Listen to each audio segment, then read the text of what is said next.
Hello नमस्कार। उत्कर्ष classes के YouTube channel पे आप सभी का स्वागत। और मैं हूं आपका होस्ट दोस्त नरेंद्र चौधरी। एक चेहरे की मुस्कान हमेशा बता देती है कि इस बार कुछ और खास और नया होने वाला है। जी हां, आज खास है कि हो जाओ तैयार। राजस्थान के अंदर एक नई भर्ती के साथ अपने यहाँ पर एक नई वैकेंसी और आ गई है। नई सरकार थी, नई साल थी, आपके अंदर भी एक नया जोश था और नई सरकार ने आते नए साल के अंदर अब 3-4 भर्तियां पहले लॉन्च कर दी थी, या कहें कि 3-4 भर्तियों की विज्ञप्ति पहले जारी कर दी थी। और आज एक नई भर्ती और आ गई है, उसकी चर्चा हम लोग करने वाले हैं कि किसकी वैकेंसी है, कितने पद यहां पर हैं और इसके अंदर आपकी योग्यता कितनी होगी, आपकी एज लिमिट की बात करें वो कितनी होने वाली है, या आपका सिलेबस क्या होने वाला है। इन सब बातों की चर्चा होगी, लेकिन सब चर्चा नहीं करनी है। इस भर्ती को सुन करके, इस खबर को सुन करके आपके अंदर एक जोश और जुनून आ जाना चाहिए कि सर इस बार 2024 के अंदर जो सपने देखे थे, जो अरमान लिए थे, वो पूरा करेंगे। और घर वालों ने हमसे बहुत सारी अपेक्षाएं की थी, बहुत सारे सपने लगा करके बैठे, उनमें अब कोई कमी नहीं आने देंगे। पूरी जी जान लगा देंगे, पूरी मेहनत करेंगे इस बार सिलेक्शन लेने की। तो कौन सी वैकेंसी है उसकी चर्चा हम लोग करने वाले हैं। जी हां, ये वैकेंसी है कनिष्ठ अनुदेशक या जूनियर इंस्ट्रक्टर की वैकेंसी आ गई है। तो क्या होगा इसका वेतनमान की बात करें, या क्या होगी इसकी योग्यता, क्या होगा एज ग्रुप, ये सब चर्चा हम लोग करने वाले हैं। सबसे पहले देखो खबर यहां से कि राजस्थान कर्मचारी चयन बोर्ड जयपुर के द्वारा अपने यहां पर एक विज्ञप्ति जारी की, और विज्ञप्ति है कनिष्ठ अनुदेशक के विभिन्न पदों हेतु सीधी भर्ती। यहां से सुनना बात को, कौशल नियोजन एवं उद्यमिता विभाग प्राविधिक शिक्षा प्रशिक्षण राजस्थान के लिए राजस्थान तकनीकी प्रशिक्षण अधीनस्थ सेवा नियम 1975 और संशोधित नियमों की बात करें, इनके तहत अपने यहाँ पर कुछ निम्नलिखित पदों के लिए आवेदन पत्र आमंत्रित किए गए हैं। मतलब यहाँ पर कहीं पर भी इस पूरे विज्ञापन के अंदर ऐसा नहीं लिखा गया था कि इसके अंदर जो फॉर्म भरे जाएंगे उनके 15 गुणों को शामिल किया जाएगा एग्जाम के अंदर। इसका मतलब है ये भर्ती जो है ये सीईटी की प्रक्रिया से बाहर है, कहीं पर भी सीईटी की प्रक्रिया नहीं है। अर्थात जितने भी बच्चे हैं जिन्होंने सीईटी की नहीं दी है उनको डरने की आवश्यकता नहीं है, सब इसके अंदर फॉर्म भर सकते हैं। लेकिन सब कौन, वो होंगे जो इसके अकॉर्डिंग एजुकेशन क्वालिफिकेशन रखते हैं। देखो यहां से तो कौन कौन से पदों के लिए सीधी भर्ती की बात की। एक तो यहां से आता है कंप्यूटर अनुदेशक, कनिष्ठ अनुदेशक है कंप्यूटर प्रयोगशाला का, जिसकी कुल पद है 202। एक है कनिष्ठ अनुदेशक रोजगार योग्यता कौशल डिपार्टमेंट का 158। एक कनिष्ठ अनुदेशक है अभियांत्रिकी ड्राइंग का, जिसकी वैकेंसी है 100। और एक है कनिष्ठ अनुदेशक कार्यशाला गणना एवं विज्ञान का 219। अर्थात टोटल पद जो यहां पर हैं, इन टोटल पदों की बात करें तो 679, मतलब आपके लिए 679 पदों के ऊपर एक भर्ती आई है बिना किसी सीईटी की प्रक्रिया के। लेकिन अब इसको भर कौन कौन सकते हैं उसकी चर्चा हम लोग आगे करने वाले हैं। जी हां, आगे देखें तो यहां पर ऑनलाइन आवेदन भरने की प्रक्रिया की यदि हम बात करें, यहां पर लिखा हुआ है ऑनलाइन आवेदन भरने की प्रक्रिया। इसका मतलब है कि ऑनलाइन आवेदन कैसे भरे जाएंगे। सबसे पहले आपको ई मित्र पे जाना होगा, वहां पे जाने के बाद आपको अपनी एसएसओ आईडी जो है उसको जनरेट करनी होगी, और उसके बाद वन टाइम रजिस्ट्रेशन करके आप फॉर्म को फिल कर सकते हो। या ऐसे बच्चे जिन्होंने अपनी एसएसओ आईडी जनरेट कर रखी है और वन टाइम रजिस्ट्रेशन भी करवा रखा है, उनको सिर्फ अपने ई मित्र पे जाना है, एसएसओ आईडी के माध्यम से अपना रजिस्ट्रेशन या ऑनलाइन फॉर्म को फिल करना है। बस इतनी सी प्रक्रिया है। जिन्होंने एसएसओ आईडी जनरेट कर रखी, वन टाइम रजिस्ट्रेशन है, वो जाकर के ओमित्र के ऊपर जाना, एसएसओ आईडी खोल के फॉर्म को सबमिट कराओगे। और जिन्होंने पहली बार यदि किसी फॉर्म के अंदर अप्लाई कर रहे हो तो आपको एसएसओ आईडी जनरेट करनी होगी, वन टाइम रजिस्ट्रेशन फीस देनी होगी, उसके बाद आप ऑनलाइन आवेदन यहां पर कर सकते हैं। जी, ये बात यहां से आ जाती है। चलो आगे देखो, उसके बाद यदि हम बात करें कि सर ये जो वैकेंसी जो आई है, इन वैकेंसियों को लेकर के अपनी एजुकेशन क्वालिफिकेशन क्या है, या कौन कौन जो है इस फॉर्म को भर सकते हैं। तो अपने यहाँ पर अलग अलग कैटेगरी में वैकेंसी आई है, मतलब टोटल 4 कैटेगरी है। यहाँ देखोगे आप टोटल 4 वैकेंसी यहाँ पर है। एक तो कंप्यूटर प्रयोगशाला के अंदर है जूनियर इंस्ट्रक्टर की, एक रोजगार योग्यता कौशल के अंदर है, एक अभियांत्रिकी के अंदर है, और एक कार्यशाला गणना के अंदर है। तो 4 अलग अलग वैकेंसी है। तो 4 अलग अलग वैकेंसियों के लिए अलग अलग योग्यताएं यहाँ पर बताई गई हैं। उनकी बात करें तो सबसे पहले कनिष्ठ अनुदेशक जो कंप्यूटर प्रयोगशाला वाला है उसकी बात करें। बेटा पैनल दिखा देना ताकि एकदम साफ दिख जाएगा। यहां पर यदि हम बात करें किसकी, कंप्यूटर प्रयोगशाला की बात करें, इसके लिए कहा गया कि शैक्षणिक योग्यता की बात करें, सेकेंडरी शिक्षा के किसी केंद्रीय राज्य बोर्ड से पुरानी स्कीम के अधीन सेकेंडरी, अर्थात आपने 10th पास कर रखी है किसी की भी माध्यम से इसकी, या यहां पर कहा गया कि सेकेंडरी शिक्षा के किसी भी केंद्रीय बोर्ड से 10+2 की बात करें। जी हां, 10+2 की बात करें, अर्थात आपने 10th की बात यहां पर की जा रही है कि कि सेकेंडरी शिक्षा के अधीन किसी केंद्रीय राज्य बोर्ड से पुरानी स्कीम के अधीन सेकेंडरी या सेकेंडरी शिक्षा के किसी केंद्रीय राज्य बोर्ड से 10+2 स्कीम के अधीन सेकेंडरी पास होना चाहिए, मतलब 10th पास की बात की गई। लेकिन यहाँ पे शैक्षणिक योग्यता के साथ साथ मेरे बच्चों तकनीकी शिक्षा की भी बात की गई और इसके अंदर कहा कि किसी मान्यता प्राप्त विश्वविद्यालय से आपने स्नातक कंप्यूटर विज्ञान अभियांत्रिकी या प्रौद्योगिकी में स्नातक या कंप्यूटर एप्लीकेशन में पीजी या कंप्यूटर एप्लीकेशन में स्नातक है, अर्थात आपने कंप्यूटर के अंदर बीसीए वगैरह कर रखा है या कंप्यूटर के अंदर कोई इंजीनियरिंग डिप्लोमा वगैरह है, वो यहां पर इसके अंदर आने वाला है। इसके अलावा कहा कि किसी मान्यता प्राप्त विश्वविद्यालय बोर्ड से कंप्यूटर विज्ञान के अंदर कंप्यूटर साइंस में या इंजीनियरिंग में या प्रौद्योगिकी में 3 वर्ष का डिप्लोमा होना चाहिए, या ये हो या तो ये हो या ये हो। फिर कहा इसके अलावा कहा कि कंप्यूटर ऑपरेटर से प्रोग्रामिंग सहायक ट्रेड डेटाबेस सहायता प्रणाली में राष्ट्रीय ट्रेड प्रणाली या राष्ट्रीय प्रशिक्षण प्रमाण पत्र होना चाहिए, अर्थात आपने यहाँ पे कंप्यूटर ऑपरेटर से प्रोग्रामिंग एक सहायक ट्रेड आती है, उसके लिए राष्ट्रीय ट्रेड प्रमाण पत्र आता है, यह आपके पास यह होना चाहिए।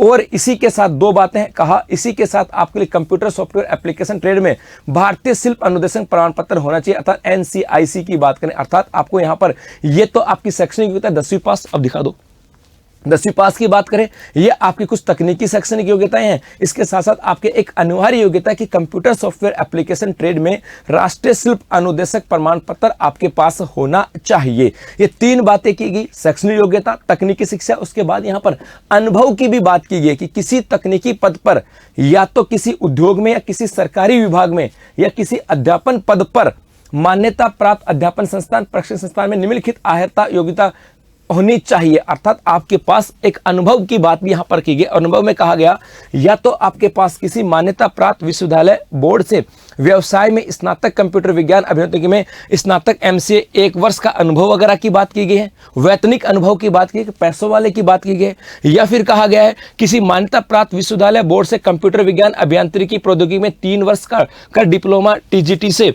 सुसंगत एडवांस डिप्लोमा व्यवसाय के साथ 2 वर्ष के अनुभव की बात की गई है।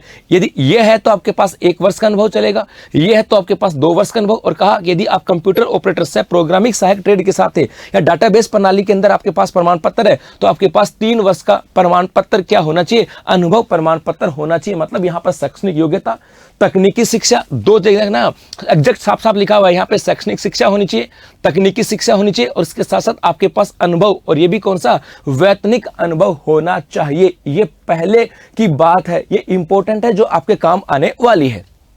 चलो उसके बाद दूसरे जो पद था रोजगार जूनियर इंस्ट्रक्टर रोजगार योग्यता कौशल, रोजगार योग्यता कौशल, इसके लिए क्या होना चाहिए, इसके लिए कहा गया यहाँ पर शैक्षणिक योग्यता की बात की गई कि भारत में विधि द्वारा स्थापित विश्वविद्यालय अनुदान आयोग मतलब UGC द्वारा मान्यता प्राप्त किसी भी विश्वविद्यालय से व्यापार प्रबंधन में बिजनेस डेवलपमेंट की बात करें, बिजनेस मैनेजमेंट की बात करें, बिजनेस मैनेजमेंट में स्नातकोत्तर MBA मतलब या तो आपके पास MBA होनी चाहिए, एक तो ये कहा गया। इसके अलावा कहा या भारत में विधि द्वारा स्थापित विश्वविद्यालय अनुदान आयोग से मान्यता प्राप्त विश्वविद्यालय में व्यापार प्रबंधन में स्नातक, या कहा कि आपके पास BBA भी हो सकती है, MBA हो या BBA हो, या उसके बाद में भारत में विधि द्वारा स्थापित किसी विश्वविद्यालय अनुदान आयोग से मान्यता प्राप्त विश्वविद्यालय में किसी भी शाखा में स्नातक, या आपने क्या करा रखा है, ग्रेजुएशन, मतलब ग्रेजुएशन है, BBA है या MBA है, इसी की बात यहां पर की जाती है। इसके साथ साथ कहा और ये तो है, इसके साथ और क्या होना चाहिए आपके पास,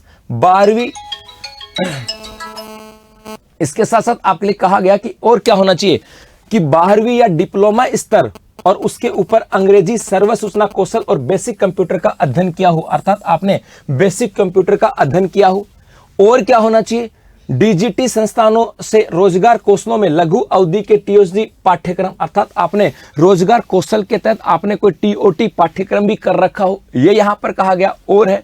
या फिर ये नहीं है तो कहा कि ITI में विद्यमान सामाजिक शास्त्र अनुदेशकों के साथ DGT संस्थानों में रोजगार कौशल में लघु अवधि के TOT पाठ्यक्रम, मतलब आपके पास BBA हो सकता है, MBA या ग्रेजुएशन हो, लेकिन इसके साथ साथ कंप्यूटर बेसिक का अनुभव होना चाहिए। इसके अलावा एक लघु अवधि का TOT पाठ्यक्रम आता है जो आपके पास होना चाहिए, ये यहाँ पर कहा गया।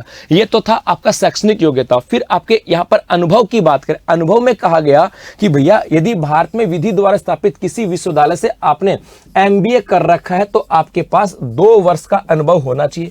यदि आपने BBA कर रखा है तो भी आपके पास 2 वर्ष का अनुभव होना चाहिए, और यदि आपने ग्रेजुएशन कर रखा है तो भी आपके पास 2 वर्ष का अनुभव होना चाहिए। यदि आपको किसी शाखा में डिप्लोमा है तो फिर आपके पास 2 वर्ष का अनुभव होना चाहिए, और साथ साथ हिंदी का व्यवहारिक ज्ञान व राजस्थानी संस्कृति का ज्ञान होना चाहिए। ये यहाँ पर कहा गया, मतलब शैक्षणिक योग्यता, और उसके साथ साथ यहाँ पर आपके लिए अनुभव, वैतनिक अनुभव की बात की गई। ये बड़ा खास है, मतलब आपने कहीं पर प्रशिक्षण ले रखा होना चाहिए।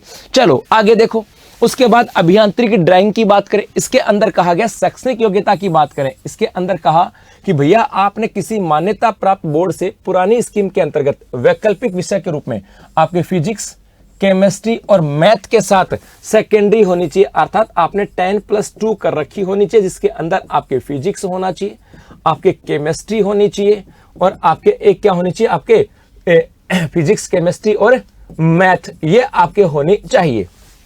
या तो ये हो, या किसी मान्यता प्राप्त बोर्ड से 10+2 स्कीम के अधीन सेकेंडरी इसके समतुल्य परीक्षा, मतलब सेकेंडरी की बात यहां पर की गई है साहब जी। आगे देखो, अब तकनीकी की ज्ञान की भी बात की गई है, तकनीकी ज्ञान की भी बात की गई। इसमें कहा कि भारत में विधि के द्वारा स्थापित अखिल भारतीय तकनीक शिक्षा परिषद, मतलब AICT की बात करें, AICT या UGC के द्वारा किसी मान्यता प्राप्त विश्वविद्यालय से व्यवसाय में, अपने यहां पर एक आता है व्यवसायिक शिक्षा आती है सब, व्यवसाय में स्नातक या अभियांत्रिकी या प्रौद्योगिकी किसी शाखा में डिग्री, मतलब व्यवसायिक शिक्षा के अंदर आपने ग्रेजुएशन कर रखा है, कई बच्चों ने कर रखा होगा व्यवसायिक शिक्षा के अंदर ग्रेजुएशन जी, वो होना चाहिए। या फिर आपके इंजीनियरिंग की बात करें, उसके अंदर आपके पास डिग्री होनी चाहिए। या फिर ये नहीं है तो यह कहा गया कि AICT द्वारा अनुमोदित और राज्य तकनीकी शिक्षा बोर्ड के द्वारा मान्यता प्राप्त किसी संस्थान से अभियांत्रिकी या प्रौद्योगिकी किसी शाखा में 3 वर्ष का डिप्लोमा, या आपके AICT या राज्य सरकार के द्वारा अप्रूवल किसी संस्था से आपके पास 3 वर्ष का इंजीनियरिंग में, या वो डिप्लोमा जो होता है ना पॉलिटेक्निक की बात करें, वो आपके पास होना चाहिए। या फिर कहा गया कि भारत में विधि के द्वारा स्थापित विश्वविद्यालय अनुदान आयोग UGC के द्वारा जो भी यूनिवर्सिटी है उनके अधीन प्रदान किया गया अभियांत्रिकी प्रौद्योगिकी में 3 वर्ष का डिप्लोमा, अर्थात किसी यूनिवर्सिटी के अंदर आपने डिप्लोमा ले रखा है, वो यहाँ पे चलेगा जी, ये यहाँ से कहा गया। या फिर आपको कहा गया कि DGT में सुसंगत एडवांस डिप्लोमा, DGT के अंदर आपके पास एडवांस डिप्लोमा होना चाहिए। या फिर ये भी नहीं है तो अभियांत्रिकी ड्राइंग के अंदर, या यांत्रिक नक्शा की बात करें उसके अंदर, सिविल के अंदर आपके पास राष्ट्रीय ट्रेड प्रमाण पत्र होना चाहिए। आपके पास ड्राइविंग या सिविल के अंदर, ड्राइंग या सिविल के अंदर आपके पास राष्ट्रीय ट्रेड प्रमाण पत्र, यदि किसी ने ड्राइंग का कोर्स कर रखा है, सिविल का कोर्स कर रखा है ना, या नक्शा वाला कोर्स कर रखा है, उसका राष्ट्रीय ट्रेड प्रमाण पत्र होना चाहिए। या फिर अभियांत्रिकी ड्राइंग की बात करें या नक्शे की बात करें, या उसके अंदर सिविल के अंदर आपको राष्ट्रीय प्रशिक्षण की बात करें, मतलब आपको प्रशिक्षण प्रमाण पत्र होना चाहिए। यह बात यहां से की गई है। इसके अलावा अब अनिवार्य योग्यता है साहब, ये तो आपकी शैक्षणिक योग्यता है, ये तकनीकी शिक्षा। अब अनिवार्य कुछ आहर्ता है जो कंपलसरी पार्ट के अंदर आता है, सब इंपॉर्टेंट है। सुसंगत ट्रेड में राष्ट्रीय शिल्प अनुदेशक प्रमाण पत्र होना चाहिए, अर्थात जिस ट्रेड से की बात की जा रही है उसके अंदर आपके पास राष्ट्रीय शिल्प अनुदेशक का प्रमाण पत्र होना चाहिए। या फिर RODA या नक्शान्विश यांत्रिकी और सिविल या DGT के अधीन उसके किसी भी प्रकार का राष्ट्रीय शिल्प अनुदेशक प्रमाण पत्र होना चाहिए, मतलब राष्ट्रीय शिल्प प्रमाण पत्र उसके पास होना चाहिए। ये बड़ा टेक्निकल टर्म्स है, क्योंकि बच्चा पोस्ट जो है ना ये टेक्निकल है, और यहाँ पे टेक्निकल जो है उनके पास बहुत तगड़ा मौका है, मतलब बहुत तगड़ा मौका बता रहा हूँ। जिनके पास ये योग्यता होगी 100% थोड़ी सी भी मेहनत कर लेगा ना, थोड़ी सी भी मेहनत कर लेगा, मैं कह रहा हूँ इस बार मामला साफ है भाई, ये बात यहाँ से कही गई है। इसके अलावा इसी पद के अंदर तीसरी वैकेंसी के अंदर एक और यहां पर अनुभव की भी बात की गई है। अनुभव में कहा किसी तकनीकी पद पर, या तो किसी उद्योग में या किसी सरकारी विभाग में, या किसी अध्यापन पद पर किसी भी मान्यता प्राप्त संस्था के अंदर योग्यता उसके पास या अनुभव होना चाहिए। स्नातक वगैरह है तो 1 वर्ष का अनुभव, डिप्लोमा है तो 2 वर्ष का अनुभव, और प्रमाण पत्र है तो 3 वर्ष का अनुभव प्रमाण पत्र, 3 वर्ष का अनुभव प्रमाण पत्र उसको आवश्यकता पड़ेगी। ये तीसरी थी। उसके बाद आगे चले, उसके बाद चौथी वैकेंसी थी अपना जूनियर इंस्ट्रक्टर की, कार्यशाला गणना एवं विज्ञान, इसकी बात की गई। इसके अंदर कहा गया भैया कि आपके पास वही 10+2 होनी चाहिए, वही क्या होनी चाहिए, मैथ की बात की गई है, वही आपके पास केमिस्ट्री की बात की गई, और वही आपके पास फिजिक्स की बात की, ये आपके होनी चाहिए। उसके अलावा सेम जो चीजें थी सेम लगभग वैसी है। इसके अंदर ये तो शैक्षणिक योग्यता थी। तकनीकी शिक्षा में कहा गया कि अपने यहाँ पर या तो AICTE के द्वारा या फिर UGC के द्वारा अपने यहाँ पर किसी के अंदर इंजीनियरिंग की बात करें उसके अंदर क्या होनी चाहिए, डिग्री होनी चाहिए, या फिर हमारे पास इंजीनियरिंग के अंदर डिप्लोमा की बात करें अर्थात अपने पास पॉलिटेक्निक वगैरह होनी चाहिए, या फिर मतलब ये डिप्लोमा की बात यहाँ पर की गई। इसके अलावा यदि ये नहीं है तो हमारे पास कोई एडवांस डिप्लोमा जो है ये हो तो चल जाएगा, या फिर ट्रेड प्रमाण पत्र होना चाहिए, जिस ट्रेड में हम काम करें उसका ट्रेड प्रमाण पत्र होना चाहिए, या फिर राष्ट्रीय प्रस्तुता प्रमाण पत्र होना चाहिए। मतलब से एग्जैक्ट पहले से वाली है। अब ये तो हो गई इसके अंदर। उसके बाद यहाँ पर कहा गया है आपके अनुभव की बात की गई। अनुभव है वैतनिक, मतलब वैतनिक का मतलब आपने काम किया, सैलरी स्लिप मांग सकते हैं, बाद में चेक करने डॉक्यूमेंट्स वेरीफाई के समय आपसे सैलरी स्लिप मांग सकते हैं। और इसके अंदर कहा गया कि भैया किसी सरकारी विभाग के अंदर या किसी उद्योग के अंदर या कहीं पर पढ़ाने वगैरह की बात की है तो यदि आपके पास डिग्री वगैरह है तो आपको 1 वर्ष के अनुभव की आवश्यकता है।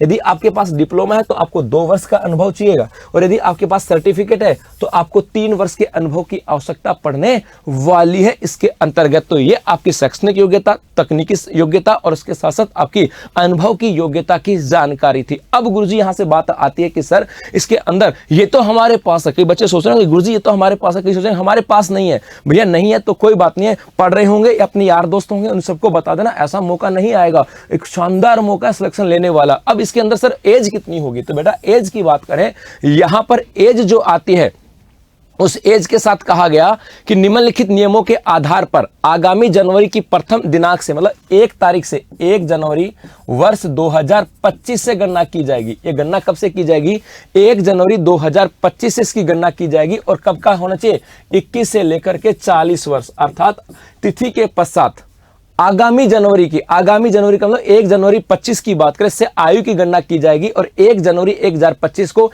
21 से लेकर के 40 वर्ष होनी चाहिए। इसके साथ साथ यदि यहां पर हम बात करें आपका जो कैटेगरी वाइज है, इस कैटेगरी वाइज की बात करें वहां पर छूट आपके लिए एप्लीकेबल होगी, वो आपके लिए एप्लीकेबल है साहब। जिस कैटेगरी में हो उसके लिए आपके लिए छूट एप्लीकेबल है, ये बात आपको ध्यान में रखनी। तो 21 से 40 की बात यहां पर की जाती है 1 जनवरी 2025 को। उसके बाद यदि हम बात करें गुरुजी पंजीकरण जो हम लोग हैं ऑनलाइन फॉर्म कब से भर सकते हैं, तो बेटा यहां पर कहा गया कि यदि आवेदक के द्वारा 1 टाइम रजिस्ट्रेशन शुल्क जमा नहीं कराया गया तो पहले वो ई मित्र पे जाकर के अपना 1 टाइम शुल्क जमा कराएं, और यहां से कहा गया तो पंजीकरण शुल्क राज्य के निर्धारित ई मित्र पे जाकर के और या फिर किसी के माध्यम से दिनांक 7/3, जी हां 7/3/2024 से लेकर के 5/4/2024 की रात्रि 11:59 तक जमा करवाया जा सकता है। और ऑनलाइन आवेदन पत्र ये भी 7/3/2024 से लेकर के 5/4/2000 तक ही भरे जाएंगे, अर्थात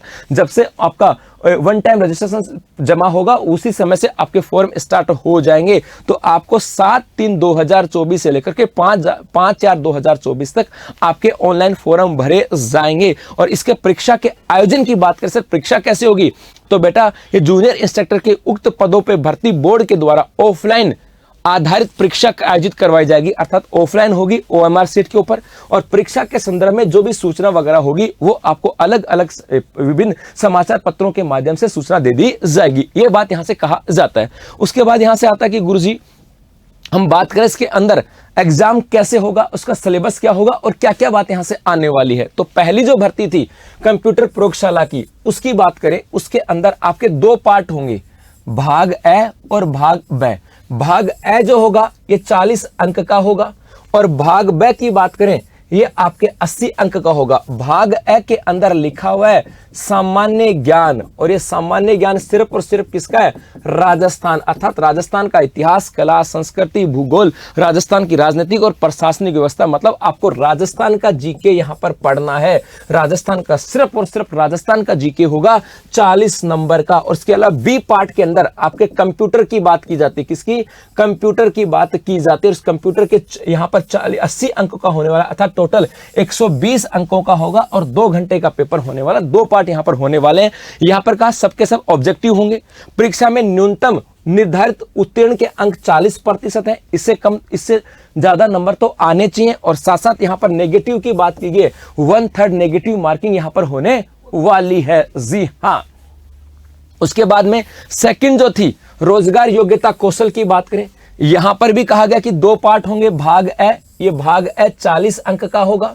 भाग ब 80 अंक का होगा, टोटल 120 अंक है, 2 घंटे का होगा। यहाँ पे भाग ए के अंदर वही अपना राजस्थान का जीके है, राजस्थान की geography, history, culture, political, current सब यहाँ पर आने वाला है। और बी के अंदर आपकी एम्प्लॉयबिलिटी स्किल्स आने वाली। एम्प्लॉयबिलिटी स्किल्स का मतलब है आपकी पर्सनैलिटी की बात करें, आपकी कम्युनिकेशन स्किल्स आपके आनी चाहिए, आपकी ग्रूमिंग कैसी है, आपकी कम्युनिकेशन बैरियर वगैरह क्या है, ये सब डिटेल जो है ना, मतलब एक एम्प्लॉयबिलिटी के लिए, एक व्यक्ति के लिए, एक रोजगार करने के लिए क्या क्या योग्यता होनी चाहिए, वो सब बातें इसके अंदर है। सेम वही प्रकार ऑब्जेक्टिव होगा, 40% न्यूनतम मार्क्स होने चाहिए और 1/3 जो है वो नेगेटिव मार्किंग यहां पर काटी जाएगी। उसके बाद में हम तीसरी की बात करें, अभियांत्रिक ड्राइंग की बात करें, इसके अंतर्गत भी वही 2 पार्ट होंगे। भाग ए 40 अंक का, भाग ब आपके 80 अंक का, टोटल 120 और 2 घंटे का होगा पेपर। फर्स्ट पेपर के अंदर भाग ए के अंदर वही आपका राजस्थान का जीके है और सेकंड के अंदर इंजीनियरिंग ड्राइंग की बात करें, अर्थात इंजीनियरिंग में आप ड्राइंग बनाते थे ना, जो साँचे वगैरह बनाते थे, कैसे बनाते थे, उनकी लेंथ पिंथ जो सब देखते थे, ड्राइंग के अंदर जो भी चीजें आती हैं सब आपके सिलेबस के अंदर पूरी डिटेल यहाँ पर जब आप फॉर्म भरोगे, जब आप तैयारी करने लगोगे तो आपको इसको पूरा गो थ्रू करना है, आपको देखोगे तो मिल जाएगा। सेम ऑब्जेक्टिव वही चीजें होंगी, 40% मिनिमम मार्क्स होने चाहिए और 1/3 नेगेटिव मार्किंग इसके अंदर है। और उसके बाद यदि हम बात करें कार्यशाला, गणना और विज्ञान की, यदि हम बात करें, इसकी चर्चा करें तो बेटा इसके भी 2 पार्ट है। ए पार्ट वही 40 नंबर का, बी पार्ट की बात करें वही 80 का, टोटल 120 और 2 घंटे का होगा पेपर। फर्स्ट पेपर के अंदर वही अपना राजस्थान का जीके आने वाला। सेकंड के अंदर वर्कशॉप कैलकुलेशन एंड साइंस, अर्थात वर्कशॉप के अंदर कैसे कैलकुलेशन की जाती है, क्या वहां का साइंस है, उससे संबंधित जो भी आपकी डिग्री डिप्लोमा से संबंधित जो जानकारी है, वो बेसिक बातें जो है ना, वो एडवांस बातें वो आपके यहां से पूछ जाएंगे। सेम यहां पर सेम जो है ऑब्जेक्टिव टाइप होगा, 40% मिनिमम मार्क्स होने चाहिए। और यहां पे यदि बात करें नेगेटिव के ऊपर, तो नेगेटिव के ऊपर 1/3 जो मार्किंग है वो यहां पर होनी चाहिए। तो ये कुछ वैकेंसियों की चर्चा हम लोगों ने की। बड़ा भर्ती का, ये सही बता रहा हूं, ये बड़ा मौका, इससे बेहतर मौका दोबारा नहीं मिलेगा। बहुत शानदार वैकेंसी है जी, बहुत शानदार वैकेंसी है। लगभग 746 के आसपास वैकेंसी यहां पर है। और यहां पर जो बच्चा मेहनत करेगा, ईमानदारी से कह रहा हूं, जो बच्चा मेहनत करेगा, राजस्थान का जीके थोड़ा सा पढ़ेगा, अपना सब्जेक्ट उसको आता है, 100% सिलेक्शन लेकर के चला जाएगा। तो अब अपने आप को झोंक दो इस एग्जाम को लेकर के और जुट जाओ पूरी तैयारी और पूरी शिद्दत के साथ। Thank you.